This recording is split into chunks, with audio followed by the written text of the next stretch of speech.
But as events move forward and as things get closer and closer to his heart, he's like, I'm done with the masks, man. I'm done with masking my emotions. I'm done with, people masking how they're really feeling. I'm done with putting a mask over all of this stuff. For what? For what? It doesn't help us move forward. I would rather be authentic and have us move forward in a truthful way.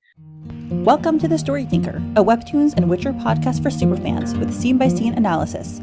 Featuring sharp co-hosts for a fuller picture, we dive deep into character psychology, relationships, and theories. We'd love it if you could like, subscribe, comment, and rate us on all podcast platforms and social media. For bonus content, you can support The Story Thinker on Patreon. Let's begin. Hi everyone, and welcome to episode 123 of Purple Hyacinth, Appalling, Accusation, and we're here with Veronica. Hey. Who is also at a disco club at the moment. Truly. It's just it's a raving good time all the time. Johnston household, the disco club. Truly. No, I'm feeling a little floral. Here, I'll change that. Now we're springtime. Now we got it springtime colors. I'll make it stop moving. There we go. Let's see what looks purple enough. Oh, that's purple hyacinth. We have to have the color scheme. You liked that one? All right. What about that? That's very purple. Ooh, I feel like this is really purple. Perfect. Too purple? Great. On brand. All right. So the episode does start out with some color. Speaking of color, we have a dock and we have a guard going on the dock, and he is looking around him, looking apprehensive, making sure he's not being watched. Haha. He walks down and a messenger says, "Blair, I hope you weren't followed." And right away, by the way, did you think as soon as you saw the messenger, you're like, oh, this must have been Rafael? Of course. We just finished last episode of Rafael, so I know. I was like, all right, here it comes. I'm sure all of us kind of sort of felt that way. It was, and you know what? I feel like we've been looking forward to this for a long time. We've never quite. There's a couple characters that him. I feel like Nara is another character in this way. There's a couple other sideline characters that we never really feel like we fully got established, like what their significance is to the story. And even I would say like some relationships character-wise, not even necessarily like characters themselves. Like for instance, a couple episodes ago, that was the first time we got the drop with Dylan and William and having any real connection there, that we're finally getting to see and like finally getting that significance coming around. So I'm finally happy that we're hopefully going to be able, we're seeing Rafael and William finally have kind of more of a connection. And see who they are as people now, because we've had in terms of like their relationship with each other and really who Rafael is, because we don't really know who he is. We know who he is from William's perspective, but we don't know who he is yet, and what motivates him. And I know there's a lot of theories out there still. I don't know how I feel about Rafael. There's just not enough information yet, but it'll be nice to have more to go off of. So yes. I'm excited. And I have to do my apologies as a podcaster. I usually read through the Discord and I love hearing everyone's theories, and I feel like that informs me more, and I got like a fuller picture. I have been crazy busy lately, so I did not even check the Discord, and it really hurts my heart. But so I apologize for my lack of research. Sometimes it's nice to just be fresh for the read, if you will. I love following the Discord and reading everyone's stuff. I really do. But whatever. Tomorrow morning I'll have to read some, and then the weekend. So anywho, so this guy's like, I hope you weren't followed. No, of course not. I've been careful. We'll see. That's what they are. And then the messenger stamps his foot and he's like, right, considering the rest of your work, it's not what I would assume. The next delivery is being delayed due to your carefulness. Okay. Yeah, sarcasm. And he shoves a file at his shoulder and he's like, this entire file is a mess. That's unacceptable. You're lucky no one else has noticed this yet at the Devils, and you better fix it quickly. And suddenly we see from all the way up on top of the rooftop through a little hole, a little like space in the slats, a camera. And we see someone taking notes. So yeah, they're being spied on. And we see the note is saying Devils. And then we see someone in the hood. And did you notice that little peak, that little identifying peak of the person in the hood? I did. I am very excited. This, again, another character that, we've been teased at here and there, but we never really understood any kind of significance, or if they were significant. Now it's like, okay, confirmed. They're kind of important. And also confirmed, this is an entirely new character and we get to see what actually happens next. Yeah, there's a tiny sliver of blue hair. So it's Miss Green, which should call Miss Blue, I know, right? I mean, we're on brand with the blue and the purple today, but yeah, I thought of that too. Not just blue hair, but all blue. The eyes are blue. Yeah. The coat is blue. But we're green.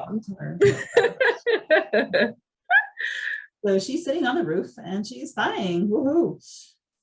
But unfortunately, the messenger is very perceptive, like really perceptive. I'm very impressed.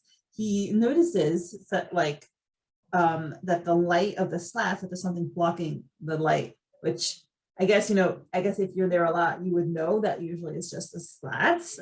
And now there's something blocking. So he looks, and as he's looking, the person on top of the roof shifts. So now he knows for sure there's someone up there. And he immediately throws a dagger right at the slat. Excellent aim. So, yeah, kudos to Rafael. Smart and good with the dagger. I can already see people crushing on him. I know, right? Oh, it's funny because in terms of physicality, he has blue eyes and long blonde hair. I mean, that's my look, one to the T. So, and a little beard. Oh my gosh. He has a very nice beard. He does it better than his dad, I think. I'm just saying. I'm not just saying that because we don't like dad and his murderiness and his susness. I'm saying that because it's genuinely nicer. All right. I guess I'll examine it more closely when we get to those panels. We should do a side by side of all the Hawksmen. Oh my God. We should just do a beard comparison. Him, Tristan, just line them up. Beard judgment. I love it. So shallow. Anyway, I apologize for our superficiality. But the dagger embeds itself into the slats. He just misses the slats. And so we have tap, tap, tap. So the person's running away. And the messenger grabs the person and he's like, so you were followed, you imbecile. Whatever that was, find them and silence them. If this goes wrong, it'll be on you and you wish you were dead.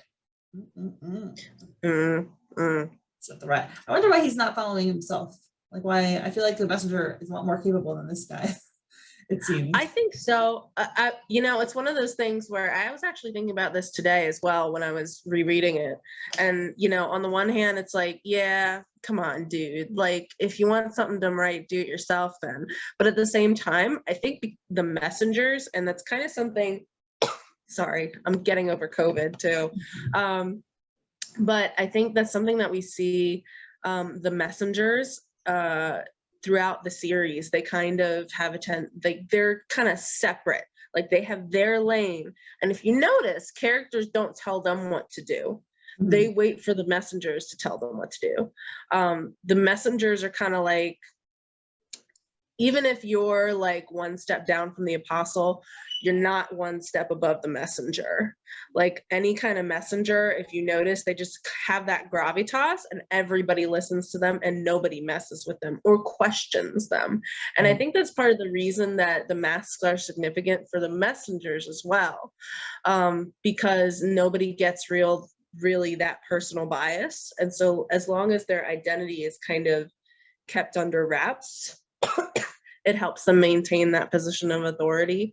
But I think the reason that I say that in tandem with this is I think they have a very specific role, and I wouldn't be surprised if it's one of those things where, yeah, maybe he could solve it himself, but he might have very strict orders, you know, in order to successfully maintain his identity, in order to successfully, you know, be a messenger and not all of a sudden get caught up in the politics, like with Apostle 7 and how he messed up there. You know, in order for him to stay in his lane, he stays in his lane.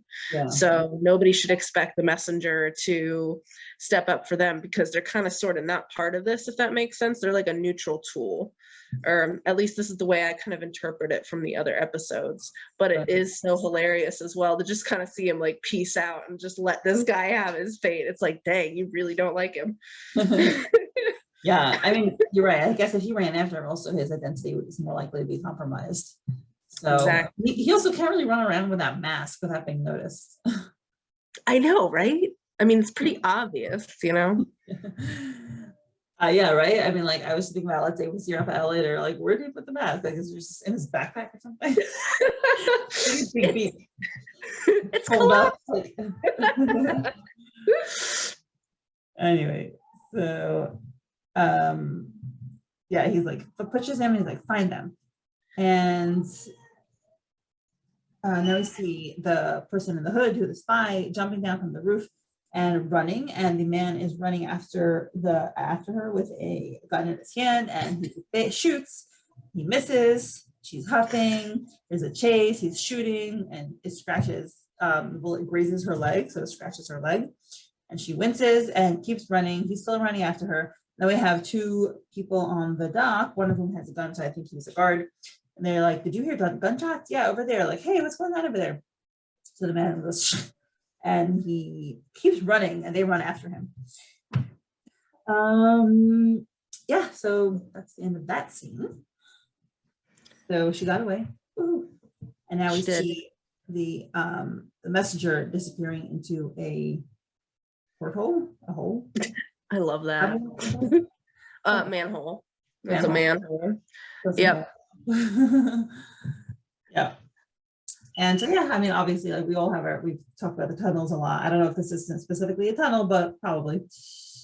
And then we have Purple Hyacinth, episode 1.3. And now we open up, we go to, we have like a street lamp, and we see Rafael walking. Now, I want to say, what if, do you think there's a chance that this is like a giant fake out? On the back that we have the messenger juxtaposed here, and that we've been like, oh, maybe the messenger's Rafael. What if it's like totally not connected? What if Rafael is not the messenger and they're just faking us out by putting him, you know, this messenger scene in between Rafael's scenes? I was going to say, you have to wonder, and that is one thing where it's like, I don't get too attached to the identity of certain individuals. Like, I'm not invested in any leader theories. I'm not invested in really any masked person until it's like closer to, and unless it's like glaring me in the face, only because, you know, they have done misdirects before. And, you know, that whole episode with the leader talking to Apostle 7, and like the fact that they can play these games and set up these entire operations and these entire stings behind each other's backs. There's no, until something's confirmed, like, you know, don't get too attached, you know, in terms of that. So it really definitely could be like just a generic neutral messenger. You know, it could be somebody that maybe we've never seen before. It could be Rafael, but I don't think that's going to be given away lightly. And for all we know, it could be completely neutral. For all we know, it could be Coco, the return of Coco. I can't tell you how much I miss the animals of Purple Hyacinth. I'm just saying, I want some updates. I feel like we've gotten invested. But yeah, no, for all we know, it's somebody completely different, and it could definitely be a setup for Rafael. When you think about it, if you think about what William was saying earlier about how, you know, I'm really surprised that we haven't been targeted or something yet. Who's to say that as much as dad is sus in terms of, wow, just miraculously our family is untouched, it could also be maybe they're being set up for something bigger. So you never know. And it's gonna be juicy though.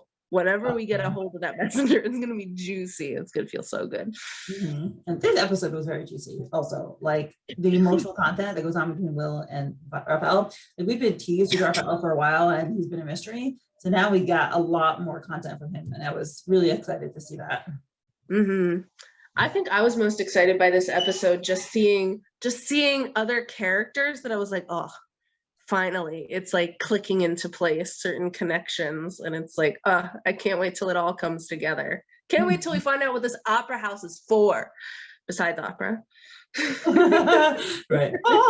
Yeah. So Rafael's walking along, and I don't know about you, I thought he looked pretty sad when he was walking. He's, tapping along, and he's just like, he's looking down, and his lips are a little bit downturned. I felt like he looked really sad. Like, I think he doesn't like his life too much. I wouldn't either if I was like so resentful, All right, sorry, you can continue. It's all good.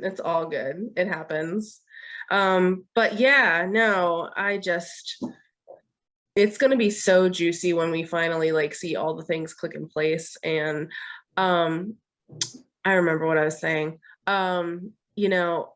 When you run away to join the circus, unless you have an absolutely overwhelmingly positive experience in the circus, which it sounds like a lot of people do at the Viscount Redcliffe's circus going on there, but just as much, I mean, when you are, when that's kind of your primary motivating factor, but you can't really get away from your family, but that was your primary motivating factor to change your entire life, it's not surprising that you are kind of, at the very least, a serious person, and then all of a sudden you see your brother, or get a whiff of the fact that he's there, and you're trying to stay away from your family regardless of how you feel. You're naturally going to have some kind of emotions, whether they're positive, negative, or even sometimes just weird and neutral. Rafael has always kind of struck me as more of a tragic character. And it makes sense that there would at least be some aura of melancholy. Right. You don't come out of that kind of family situation that they've had and not have some sort of intense emotion. Mm-hmm. So I wouldn't be shocked if that's his mood 24/7. And also his dad is super intense all the time. And William, even though he's, more positive and upbeat about things, also very intense. So I just feel like that's a family thing. That's just on brand for the family. I think you're right. Melancholy. Okay, so let's discuss more as we go through the panels, but I love the term melancholy because I think that describes him very well. Mm-hmm. So yeah, he gets stopped by William. ABG, it's past for a few hours. He puts his hand on his gun. He's like, please state your business, sir. And then it's Will. He's like, I repeat, sir, we are at the APC. Oh, boom, drama. And Rafael turns around, like, it was past for a few hours, state your business. And Will's like, like, when he realizes it's Rafael, he's in shock, and then he turns back to his patrol members and he says, I know him. He's a circus member. I'll take care of it. Please continue with patrol without me for now. I'll join you later. Yes, Lieutenant. They nod, and as they go away, one of them says, they look very similar. I think, I know, right? By the way, this random character, like the guy with the 90s haircut on the left, he's like stunning. Like, this guy you'll never see again. He's just so beautiful. The haircuts just get better and better. That's one of my favorite things to see in this webtoon is the drawings of the hair. It's just so mwah, chef's kiss. And it just continues. The 90s. The 90s haircut with like the part in the middle and swoop over the eyes. Mm-hmm. Oh my gosh. It's been making a comeback, man. It's been making a serious comeback. I think they do it better nowadays though, because they layer it, it's not just a whoosh, but yeah, no, that panel was funny. It was just funny to like, oh gee, they look alike. Gee, do they? Yeah. That was funny. And now Will removes his mask and he just looks beside and he's like, take your hand off your gun, Rafael. I'm not going to arrest you. Which, by the way, once again, Will, smarter than we give him credit for. Like, he saw that right away. It's one of those things where, you know, he's lieutenant for a reason, and he reminds us consistently. And, you know, he probably one of those things where he knows his brother, but also he's been around the streets a couple of times, and he works with Liddell most of the time. So he's used to seeing it all, you know? And he's used to, I'm sure he's used to, you know, being able to identify when somebody's got something, when somebody's carrying. I do like in this scene how, you know, I was rereading some of the other episodes, and the one episode where him and Lauren are talking and he's like, dude, you almost died. In those scenes, like, he takes off his mask, he takes off her mask, and in this one he takes off his mask. It's like we're seeing the gradual transition of him as a character. You know, he's all about procedure, he's all about rule, he's all about, you know, using that structure to hold on to and hold together. But as events move forward and as things get closer and closer to his heart, he's like, I'm done with the masks, man. I'm done with masking my emotions. I'm done with, you know, people masking how they're really feeling. I'm done with putting a mask over all of this stuff. For what? For what? It doesn't help us move forward. I would rather be authentic and have us move forward in a truthful way than continue to hide behind different structures like the masks they wear. And that was kind of cool to see that consistency. I love that. And, you know, I saw that too. Like, I was surprised that Will was so open. I didn't think he had that ability in him. I thought he would push things off and not be honest emotionally and, you know, beat around the bush. But yeah, he really was ready to have a forthright conversation. Yeah, the last time he was talking about Rafael to someone else, he really wasn't. So he's making leaps and bounds internally. He's doing a lot of self-work, man. What he told Lauren in the recent episode also was also very emotionally vulnerable. So he's like, I'm so proud of him. He made a joke. Like, that's some personal growth right there, my dude. Yeah, that's true. I'm not very funny. I don't make jokes, at least not in real life. Maybe in writing I do. But I recently, and every time I try to make a joke, it's not very funny. But I have been trying, so. Oh, no, you're great. No, when William said that made his first joke with Kim. Mm-hmm. It was yeah. a joke too. Whoa. All right. All right. So he's like, I'm not going to arrest you. Not yet, at least. I want to talk. And Rafael's like, I'm listening. It's like, okay, good for you, Rafael. I'm glad you didn't just run away. Like, good for you. And Will is irritated. And he says, I realize that you've made a new life for yourself. Not sure if I want to know what kind, if you're walking with a gun on you at night. So are you, Will. I was like, is gun ownership illegal there? It's just like, you have near riots in the street. You think people aren't carrying? Like, this is a very privileged world. Maybe it's just purple hyacinth out there. You need to protect yourself from the purple hyacinth. I was gonna say, you don't even use a gun, like, you know. But yeah. And he says, I also get that if you never came home in all those years, it means you never had the intention to. Oh, but I still need to understand why. Oh, poor baby. And he says, Rafael, again, to his credit, I literally thought he was just going to run away and make up some lie and just like be like, bye, I gotta go. But he's honest with him. He tells him, you were too young for me to tell you anything. You wouldn't have understood. He says, I'm not a kid anymore. And Rafael says, there are many things you still have no idea about.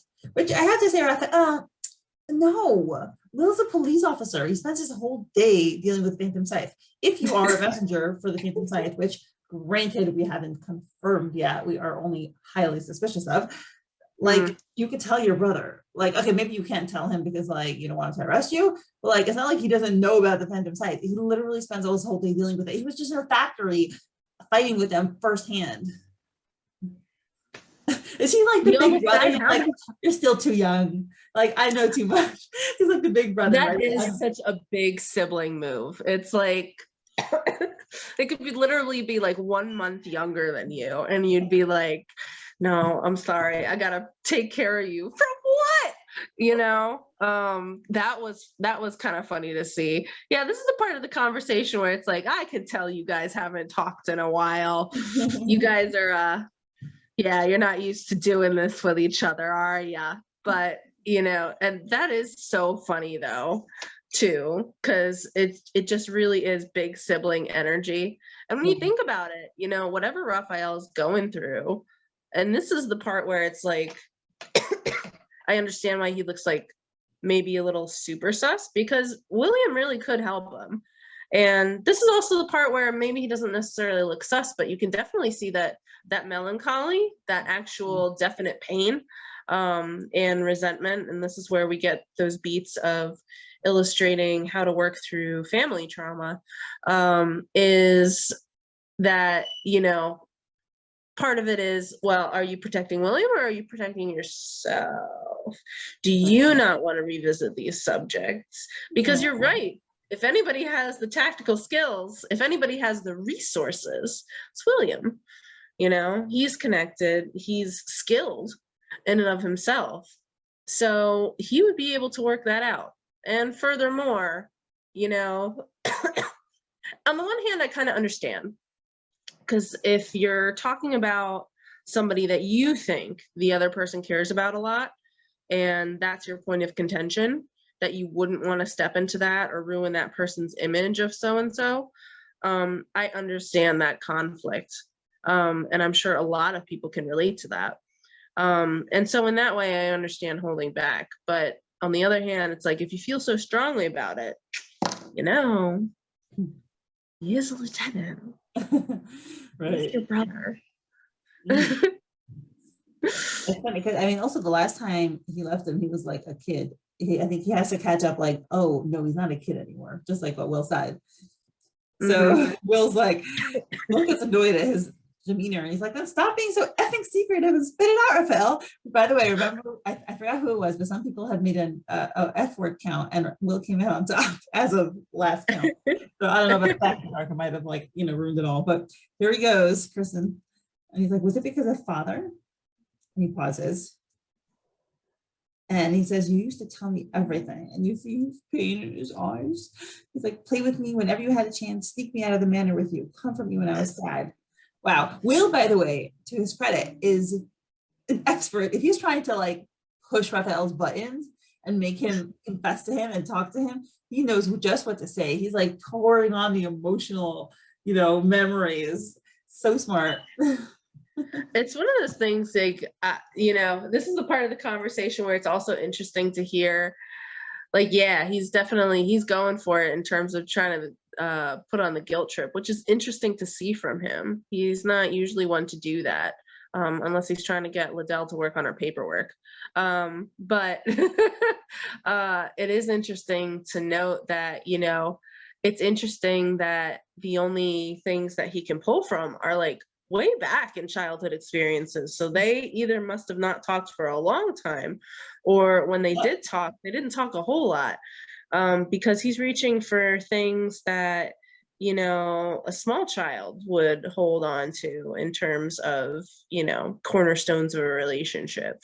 Nothing about, like, you know, opinions that they share or, you know, that kind of thing, just reaching for, oh, well, we used to play together, or, you know, when I was sad, you were there. It's like, yeah, it's kind of basic stuff when you're kids, but, you know, it's just interesting to think that it's been that long too. So I kind of like the illustration of time going on here. Right. He must have been, like, Lauren was 12 at the accident, so William presumably was the same age. So yeah. And he says, you were my partner in crime and the hero I looked up to. Oh, and he's playing on the piano and Rafael's playing with him. You were always there. Oh, he's so cute, baby Will. He's so cute. Tiny. But so happy. Like I adore my big brother, and you see Rafael, who looks very classy. He kind of looks his hairstyle looks a little bit like 1800s, with like pulled back. Reminds me of Jim from Treasure Planet. Yeah. And he's Oh, I love that movie. Yes, I know. I love that song. Oh, I'm still here. Yes! Anyway. And so is Rafael. Right. And Rafael is, like swishing his hair, and he's like, if we have each other, it'll be fine. I'm not going anywhere, not now, not ever. Obviously, right? Famous when he says, and then you were gone all of a sudden. And we see the letter, which I'll read it again because it's a really good letter. He says, I'm sorry, William. I don't even know where the train I am about to take will take me. I wish I could take you with me, but it is impossible. The word take was there like 3 times in 8 words. Wish you will one day find it in your heart to forgive me. And honestly, I mean, that letter itself just shows how difficult it was for Rafael to part from Will. I mean, that is such a regretful, apologetic letter. It's one of those things where, you do the best. He must have been a teenager when he did that, so you do the best you can. That's that's not an easy decision to make, No, I don't think it was a decision. I think he was forced to leave. That's interesting. So I never given that thought, but that is something to think about. Because I mean, yeah, their dad is pretty strict. Nevertheless, that's a sweet shot. And I honestly, like, when I saw that frame of like the 2 of them, I wish we had more young William scenes like earlier in the series too. I feel like they're so enriching, and I feel like, yeah, William's been here from the jump, and his story like directly intertwines with so much that that's going to unfold in the future, and that has been unfolding recently.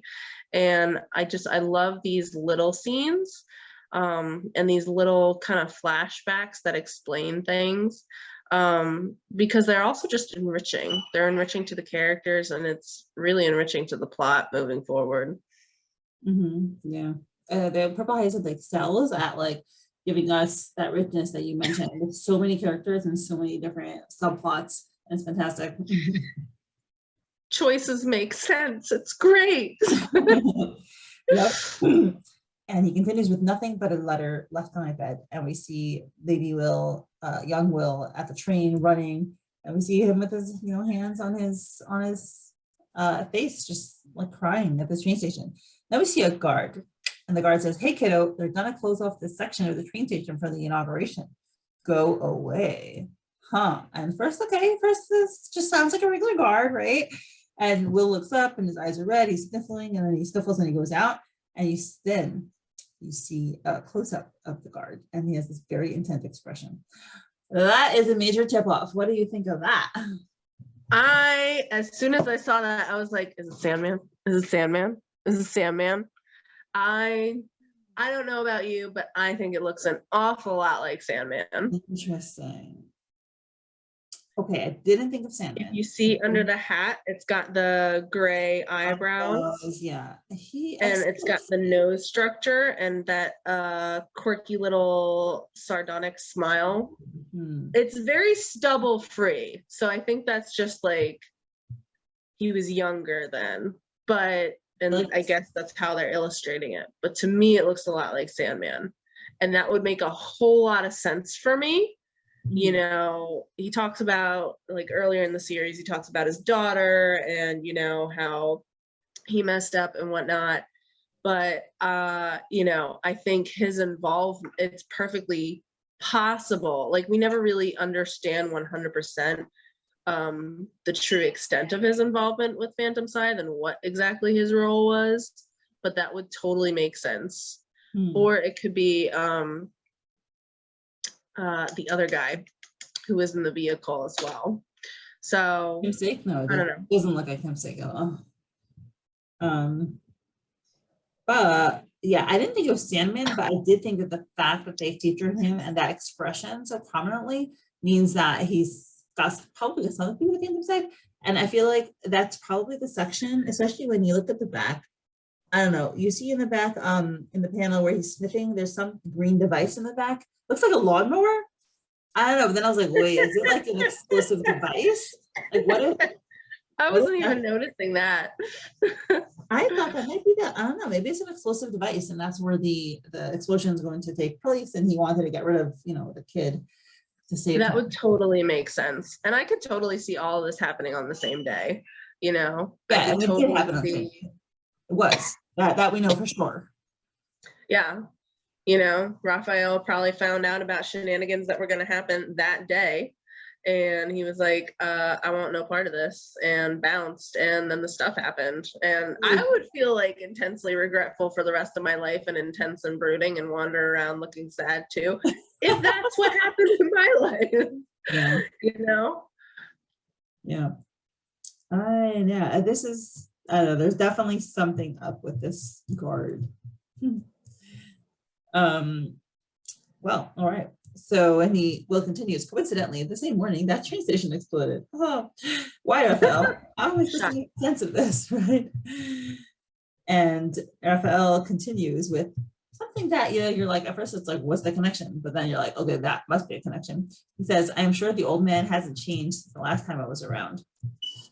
Cruel, cold, manipulative. Wow, that's tough to say about your dad. The fact that, okay, because a lot of kids, and even, well, maybe not teenagers necessarily, but kids like love their parents, even if they're bad to them, right? Because it's the only people they know, and like they need to have that parental figure in their life and someone that they love.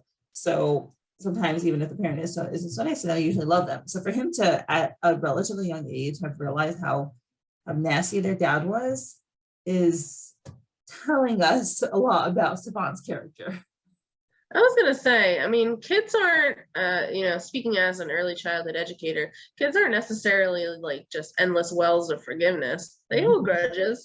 They'll still look to an adult, kind of not instinctually, but, other adults are their reference point for the world for the most part, but they are perfectly capable of holding a grudge. For every kid, it's different. Every child is different. Some children, their threshold for holding a grudge is, gosh, you wouldn't let me eat ice cream for the 10th time today. How dare you, you horrible heathen. And for other children, it takes just as much, and they're just as sophisticated processing as some adults. So I'm not totally shocked that even at a young age, he discovered something that if it's against his moral code, every child has a very strong sense of fairness and right and wrong according to them. And it sounds like if he's the kind of kid who is empathetic and very loving, according to William's recount and according to the panels that we see showing him demonstrating that affection, if he was that type of person who believed in being loving and doing the best you can for everybody else and caring about the people in your life, if dad did something that he felt that directly conflicted with that and he couldn't do anything about it, I can totally see a young kid totally running away as a, well, what can I even do about this? Can't live with this person because this is wrong, according to me, but I also am just a kid, and what can I really do? So those moments are very tragic. It's just very sad you kind of expect it, but in terms of the story, but it's still sad to see. Well, let's go through his next lines, and because I have some speculation based on what you said and what he says, so I want to address that, but I need to discuss what he said. So he says, about his dad, there wasn't a single day I spent in that manner where I didn't hate him, but I never wanted to leave you alone in that prison. Believe me, William, I would have taken you with me if I could have. And Will says, then, and he starts towards him, he's like, then why didn't you? Even if I'm not living in the streets, which is interesting because I wonder what the role of their mom was at the time. Like, was she so out of it even back then that, like you would have left the house and like, because their mom didn't really matter? I have a feeling that even if mom even before mom's, it's ambiguous as far as like what specific health problems she has and what specific you know, in terms of, you know, what kind of diagnosis, or does it extend to just mental issues, or is it, you know, something that's caused her to decline in physical ability for a while. But I have a feeling that even if she was at 100% max health, you know, even if his heart was softened, William and Rafael's dad is still an intense guy, and I'm sure is still used to getting his way when he decides what the best way is for the family. I mean, this is a person who actively knows that his kid is not happy with the choices that he's making for his kid as an adult and doesn't care. So that kind of person, even on their best day, clearly, you know, that makes sense to me. That makes sense to me. His influence probably overrode hers. So he says, well, he's like, I would have followed you. I would have preferred that to being left behind there. And Rafael continues, because it was too dangerous. And he's like, what's that mean? What kind of shady business did you get yourself involved into? So, okay. And he's like, you should ask our father that same question. He's always been beyond heartless, but one day he took someone I cherished away from me. In fact, he did that to many others too. It's like, what? Who? Okay. And he's like, stop being so cryptic. I know you broke up your engagement with Thalia because of him. Okay. New information. And he's like, is that it? Is that why you left? And Rafael is just like completely shocked. He's like, he's a murderer, William. And he pushes Will. There's a lot of information. I don't know if we should just do all the panels. Yeah, let's do all the panels and then discuss it. And he's like, I was gonna say, let's just do all the panels because I feel like everything leads into the next. Mm-hmm. And he's like, what? And there's these beautiful panels of Will and Rafael just looking shocked at each other. I love how Rafael looks, man, with that like homeless shaggy beard and the long hair. Sorry, people, for my. I'm telling you, the beards, man, just line them up. We gotta rank them. Oh, I think men look very wonderful with beards.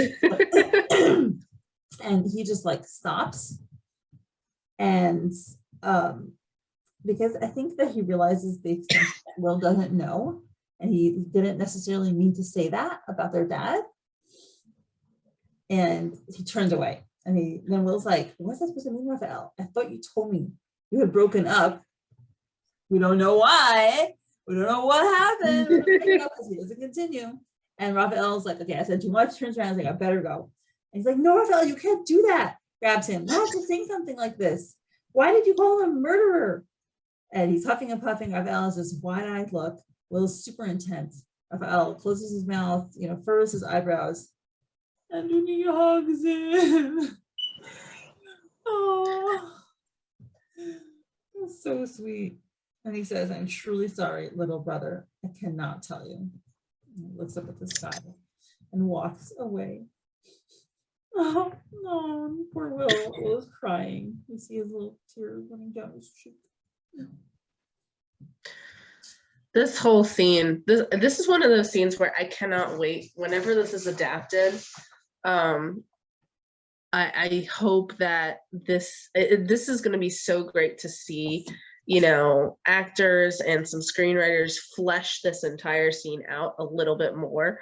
I feel like there's a lot that they wanted to pack into a scene, and it was kind of like, well, should we even get into this or get into that? And so they kind of condensed it into this conversation. But some of the things in this conversation are just like, yes, more of it. Tell me more. And it's just such a tease overall. I love the little bit about the engagement thing. It's like, yes, aha. See, there's more going on. We know a little bit more about Rafael now.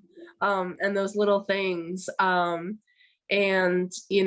It's just, I do kind of like how he pulls him in for a hug. It's like, okay, that's one way to get somebody to stop asking questions, just smother them with love and just say, it's okay, I'm not going to talk anymore, I'm just going to hug you and walk away. I do find it interesting how, like, after this, they kind of don't necessarily follow up. Like, William doesn't follow him more. Because if this is one of those moments where I think perhaps they were trying to convey just the more appeal to the vulnerability and the emotionalness, but it's like, man, you drop bombs like that, it's like, yes, you're gonna explain this a little bit further, it's kind of important. I mean, my entire career is like investigating murders and stuff. So you say somebody's a murder, I kind of am obligated by law to like ask you some more questions. Probably the whole yes, I know Will is not a detective, but still, Well, probably specifically because of that can't tell him whatever's going on. Like, is it that Stefan is part of the PS and he made his son join? Like, what is it? Is Rafael not even part of the Phantom Scythe, and is he not even a messenger, and is he working against the Phantom Scythe, and that's why it's so dangerous? Like, have we been, like I said, like I speculated before, red herring? And like, is Rafael actually not a messenger? That would be a cool twist to they make us think really he's like kind of like Loki vigilante type of thing. I'll be honest, I feel like unpopular opinion, I feel like Raphael's role isn't 100% defined yet. And even if he is a messenger, he's probably not 100% Team Phantom Scythe. He's probably what? Maybe he's a double agent. Yeah, he might be doing the same thing that it turns out so many characters are actually doing. And he might be trying to do the double agent thing as well. Or unpopular opinion, I think again it comes down to Viscount Redcliffe, and I think it also might be a matter it will be interesting to see that if he is the messenger, that it's more out of loyalty to Redcliffe than it is to Phantom Scythe, so that Redcliffe can keep taking care of people. Because even though we know that Redcliffe is like super popular and that's why they don't want to kill him right away, we don't 100% know how he got all the popularity. Maybe part of it is because, like, hey guys, like his pitch could be like, hey guys, I'm with the Phantom Scythe, but I do that so that I could protect you and blah blah blah, and in some way shape or form he backs that up to people, and that might be a way that he earns loyalty, like, better the devil you know than the devil you don't kind of thing to individuals. And maybe Raphael is one of those people that kind of believes this, so he'll be a messenger, but it's not out of necessarily loyal to Phantom Scythe ideals. It's more so he can defend his own, if that makes sense. I could totally see something like that being a potentiality too, but part of me feels like, I don't know, I don't feel like Raphael is pure Phantom Scythe. I think that would be contradictory. And I feel like this conversation that he's having with William, he's still clearly attached to people in the world, and he doesn't like murder. So those two things kind of would support him more taking more of a passive role, more of a peaceful role overall, than active violence. Yeah, so if he's a messenger, all the tough fronts he has to put on, obviously it must be really hard for him emotionally. Yeah, so I don't know, I go back and forth with it. So what do you think he meant? What do you think it means when he says Stefan's a murderer? Does that mean he is a murderer in the context of being a noble? Or do you think he's a murderer in the context of being in the Phantom Scythe, or something totally different that we don't know about? I think that's a good question. I like the way you phrased it, a murderer by virtue of being a noble, by virtue of, and I think that's always good to think about, like touching on the sentiment of just by virtue of being privileged enough, does that mean that you are automatically taking from someone else? No, I don't, that's not what I meant. I don't think that him just being a noble, I mean, like, does he do anything specifically as a noble that we're through that process he commits murder? Like, meaning does he use the status to kill people? I don't know.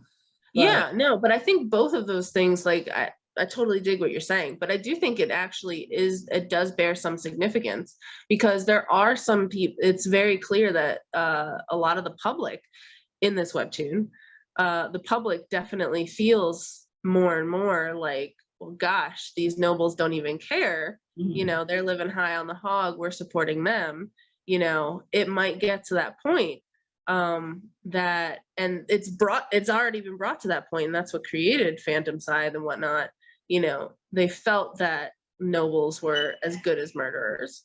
But yeah, no, I think Raphael was more, I don't know if he was saying something, I don't know 100% if he means indirectly that he's responsible for murdering people.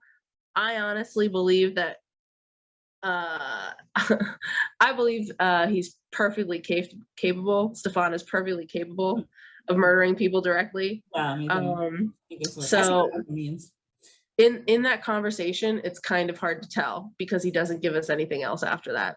So it's going to be interesting to see what he means. If it was just something like he just decided that people were, gonna die by virtue of consequence, or he actually ordered for killings.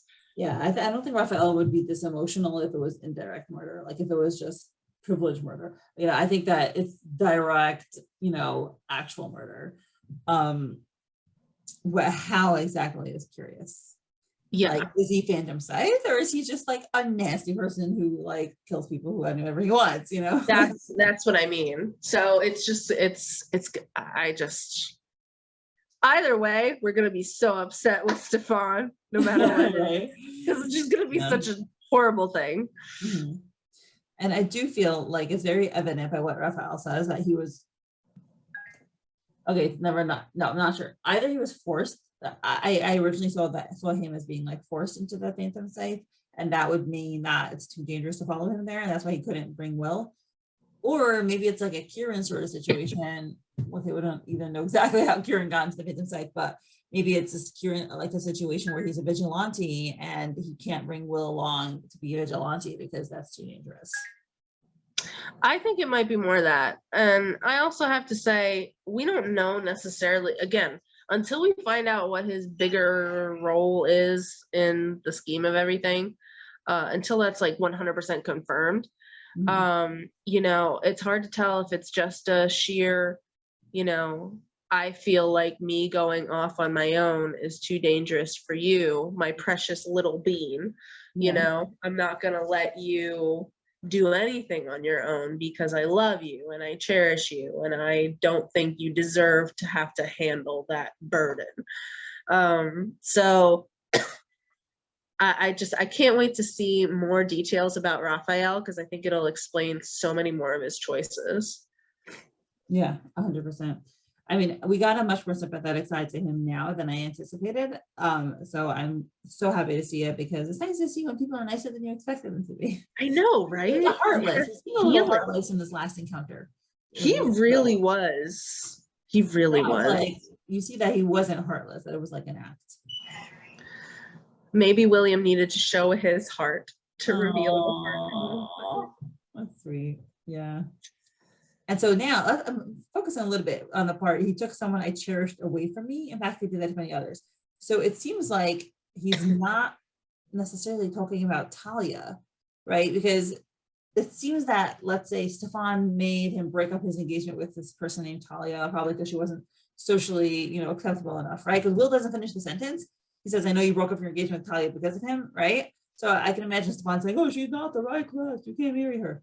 But I don't think that's what Rafael is talking about. I think Rafael is talking about how Stefan actually murdered someone that was close to with Rafael. That's what it sounds like to me. I wonder if Thalia is murdered. This Thalia person may have actually been murdered, and the whole, they just broke up was a convenient cover. Yeah. And it's like, man, if you just killed somebody that I got engaged to, I don't know how I would be able to tell my little brother about that either. I would probably run away to the circus too. And that might have been the reason. Yeah, exactly. It seems like it would have been a sufficient trigger for him to run away and do whatever he was doing. Whatever he was doing now. It could be that he's in the Phantom Scythe and Stefan is a murderer, but not in the Phantom Scythe. Like that's why he joined the Phantom Scythe to stop his dad. That's an option. That is true. If he as a child did not have enough context, let's say Stefan was too ambiguous. Let's say he covered his tracks well enough to not be perceived as somebody Phantom Side, but not well enough to not be found out for, killing somebody. You as a person, or by you, I mean Rafael, I could totally see that turning into a thing where I'm going to join the Phantom Scythe to fight my dad. Oh, my dad is Phantom Scythe. Crap. I didn't know that at the time, Or he's doing his murderous activities separately from the Phantom Scythe, like not as part of the Phantom Scythe. That is completely true. And that's something that, I can't wait to see more unfold with like the nobles drama, and especially like the royal family drama and the council. I kind of want to find out a lot more about that, because I feel like that's going to put some things in context for us, and it's going to narrow down our suspects of who is Phantom Scythe and who's not. And it'll be so nice to get some clarity. I feel like we got some clarity here, but we always get more questions. Every time we get some answers, we get more questions after. Amen. Amen. Yeah. Okay, do we have anything else to discuss in this particular scene? I don't know. I'm happy. I'm just so happy that they talked. And you said you're like, why doesn't Will run after him? I think Will realizes that he's not going to get anything from Rafael tonight, and I think he's also a little heartbroken. He just doesn't have the emotional energy to run after him anymore and like beg him. I think it's just too hard for him. That's such a beautiful point. He has been kind of sort of, even if it hasn't been like physically in person, he talks about him, he references him in his mind. He has kind of been running after him his whole life. He's been chasing his big brother his whole life. And, his big brother has finally laid down this boundary, and William's come so far in his development that, no, I'm going to let you go. I'm going to let you go like this. I'm going to let this dynamic go. Yeah, for now. I think that maybe I'm sure that he'll pick it up in some way later, but I think he realizes, I don't think he can handle more emotional pain right now. Just has to let it go. It's better to process. Yeah. I hope he talks about it to Kim, Lauren. Well, it's going to come out somehow. And I hope he also does some digging into his father. You see, he's totally shocked. Like he did not even suspect for a second that his dad is involved in anything shady. Hilarious. It's like, yeah, we know your dad's shady. Like, okay, fine. He doesn't get the privilege of reading Hyacinth, but still. In William's mind, he's thinking to himself, well, he's murdered our souls, but I didn't think he actually murdered bodies. So now we go to the next scene. We see a high small window with steel bars across. It looks like it's in a sheltered environment. We see there's steps leading down. Looks like it's in a basement. And we have Sandman with some papers, a lot of papers on his desk, and a bunch of people giving him papers. And they're like, this is the last of the boss. It's as much information as we could gather. 2 guys and a woman. And Sandman says, good job, everyone. I believe we are ready. So it's great. There's some plans. He says, you put your lives at risk to help me build this for nothing in return. And he's shaking his hand. Thank you for your trust and for your efforts. I will make sure your identities are protected. And none of you have to go down with me. Take care of yourselves and lie low. So, and then the one of the guys says, will do. Thank you, Sandman. It was an honor to have worked with you. And clack. So they leave. So it looks from this, the Sandman is planning some activity where he's planning on going down. So it's like his final call, right? We know that he's like, I want to take as many of them down with me. So, and they're like, it was an honor to have worked with you. It sounds very final. It really sounds like whatever he's planning, that's like, he's going to go out with that. And he just wants to get them.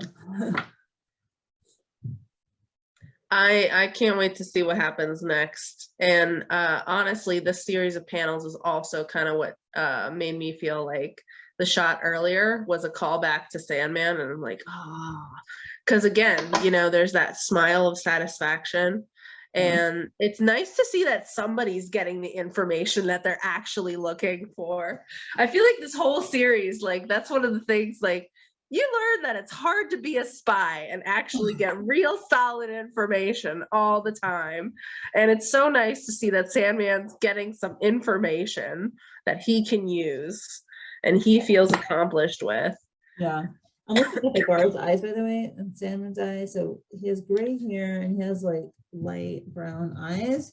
And Sandman has the eyes are a little lighter. The nose is more square. I don't know. I don't think it's Sandman. Sorry. His hair is more sandy gray. Like, I don't know. I'm allowed to dream. A girl can dream.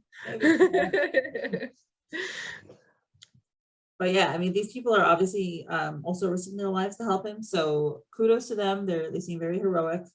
And he's also being like a good boss, right? He's like appreciating their efforts. He's assuring them, he's thanking them. I mean, this is like someone who's a good leader. Truly. And it almost makes me think, like, I feel almost like this is still Snapdragon-y because it's very organized, if you notice. Mm-hmm. And, you know, he's been talking with this Mrs. Green person, which we saw in the earlier panels too of this episode.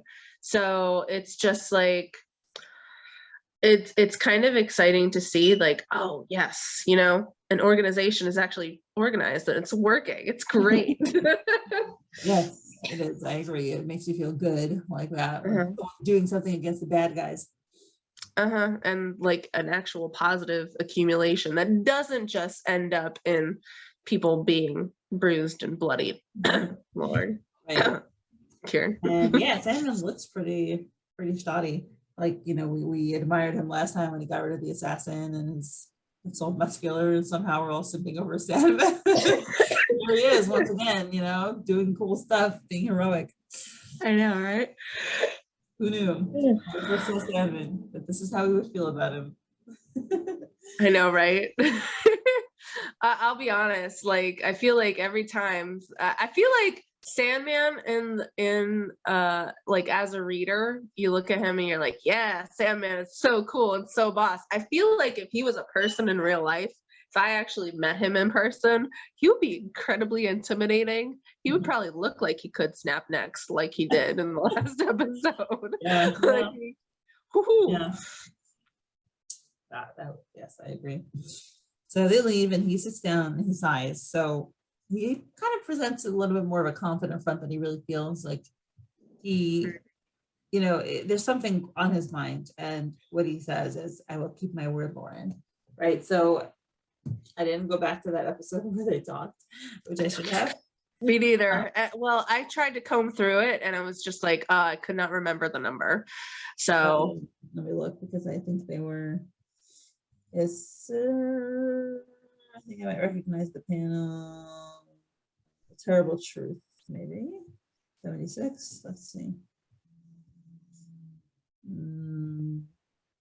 They're at the docks. I remember seeing them at the docks. 76. He says, I heard that. He tells them that the parents are fantastic. Okay. Oh, this is, I think the promise is a little bit later. So, oh, he says he wants to help her. I regret it. I've been a mercenary. I want to make one thing right. I want to get the bastard that wants to burn. He's been gathering information. Yeah,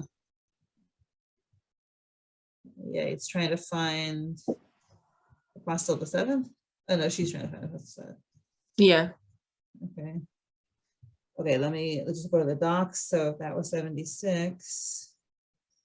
That might be, I think it was in the 90s. Yeah. Because she got the thing. Torturous Trap was when she got that was 90. She got the note. There she is. Okay. She gets it to him. Sorry, y'all, for like seeing our live review. This is where the magic happens, y'all. Yeah, it does. All right. Look at Clara.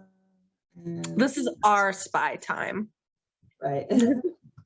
She's a double agent. They asked me what changed. She died, right? She was assassinated.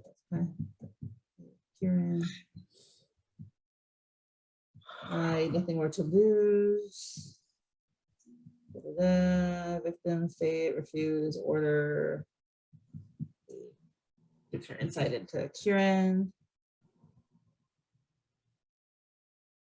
Laney's role is to retrieve something for the apostle.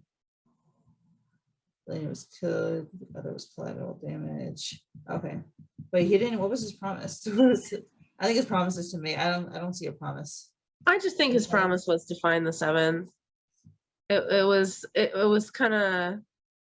I just know that they were talking at the docks, and that's pretty much the last time that he talked to Lauren.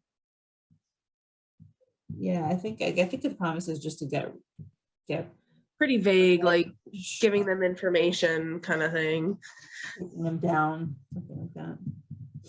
All right, well, that was very emotional. That's a great episode. Oh my gosh, just reviewing it already got me. Also, there's beautiful Kieran at the end.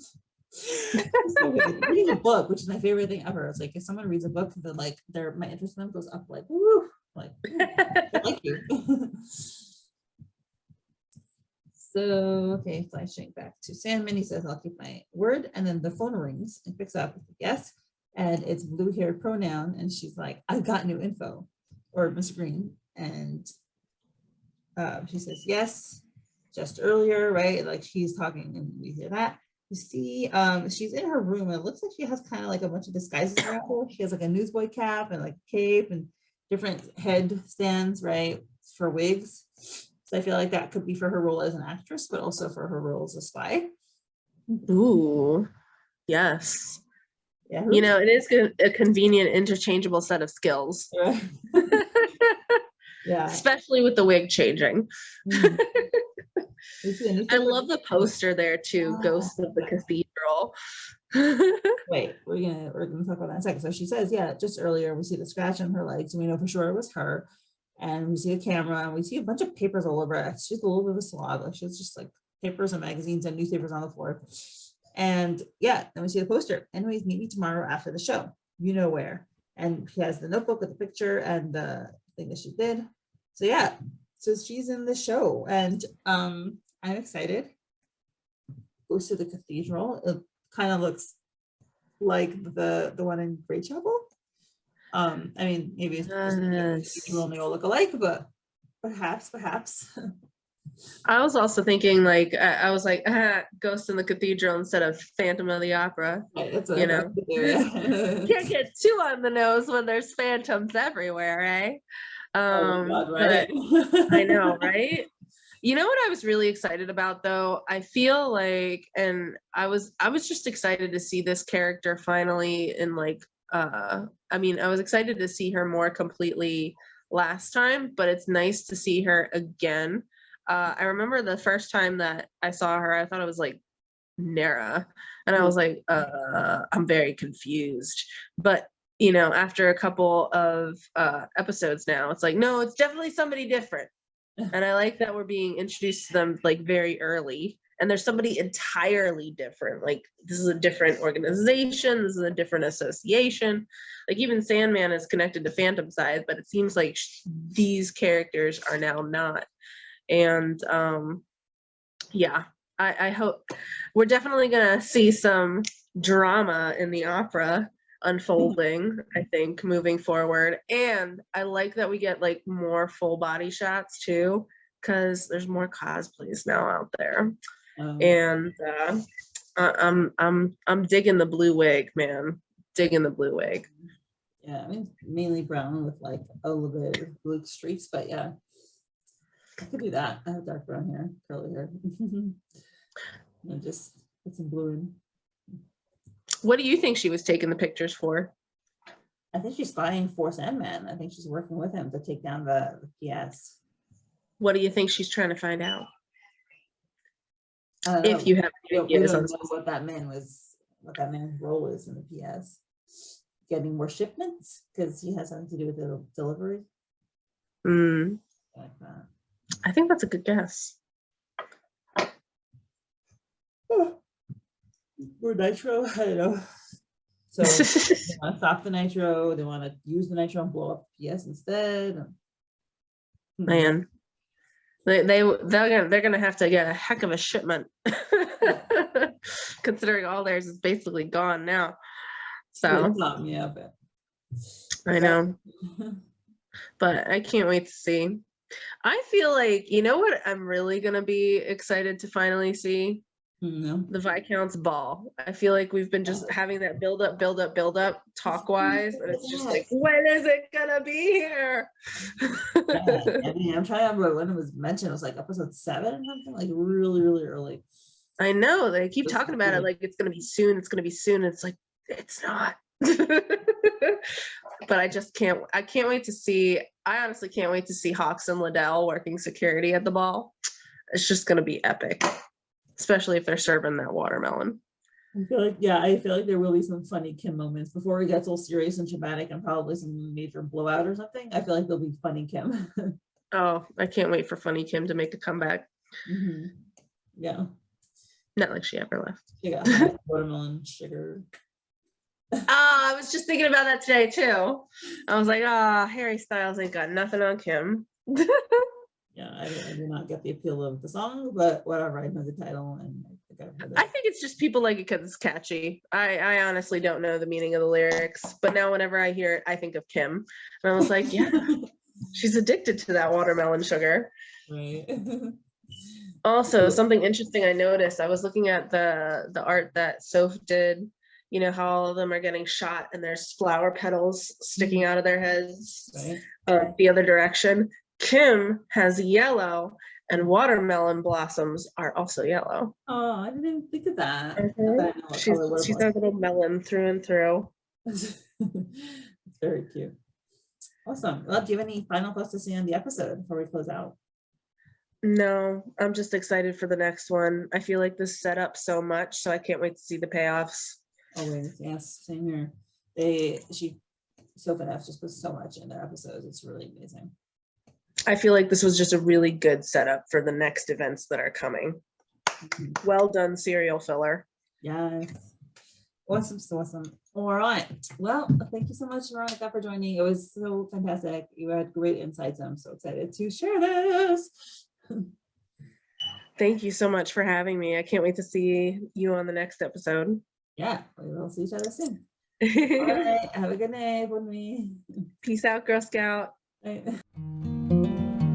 Thank you to my current patrons: Susie, Lady Libris, Lily, Jenny, Molly, Veronica, Emily, Jo Rochelle, Saucy Toggles, Ian Rose, Priya, Alexa, Misty, Joanne, Patty, Emilda, Esther, I'm Watching People, Doris, Poppy, Seed, Marie, Emily, Jean, Jen, Erin, Kate, Lily, Beckett, Soraya, Christine, Sadie, Kelly, Daniel, Teresa, Mrs. Castaldo, Jen, Tatiana, and Louisa. Your support is truly appreciated.